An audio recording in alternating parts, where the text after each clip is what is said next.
The gentleman from Kentucky is recognized. I thank you, Chairman Teaberry and Ranking Member Neal, for the opportunity to testify about these critical provisions in our tax code. While I share the goal of broad-based tax reform, there are many preferences in our code that are vital to America's economic health and job creation. Provisions such as Section 179 expensing and 100% bonus depreciation help cash flow for vital manufacturing and small business taxpayers. According to the National Federation of Independent Business, 1 in 2 businesses face regular cash flow problems.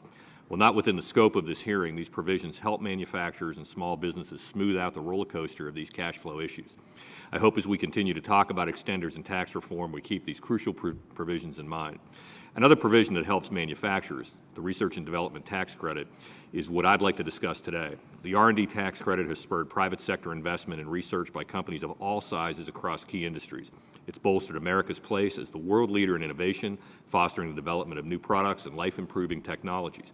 However, in recent years, many of our foreign competitors have invested more generously or in more generous R&D incentives in order to attract innovative companies and high-skilled workers. As of 2009, the U.S. had dropped to 24th in research incentives among industrialized nations. This is only compounded by the fact that as of April 1st of this year, we have the highest corporate tax rate in the world. Higher tax rates and smaller incentives hurt our position as the world leader in technological breakthroughs. H.R. 942, the American Research and Competitiveness Act of 2011, introduced by my friend from Texas, Chairman Kevin Brady, would simplify and strengthen the U.S. credit by increasing the alternative simplified credit from 14% to 20% and making it permanent, while providing a one-year bridge for companies that still use the traditional credit.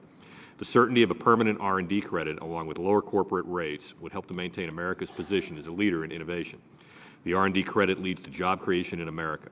A study by the Information Technology and Innovation Foundation estimates expanding the alternative simplified credit from 14% to 20% would spur the creation of 162,000 jobs in the short term, with additional job creation in the long run.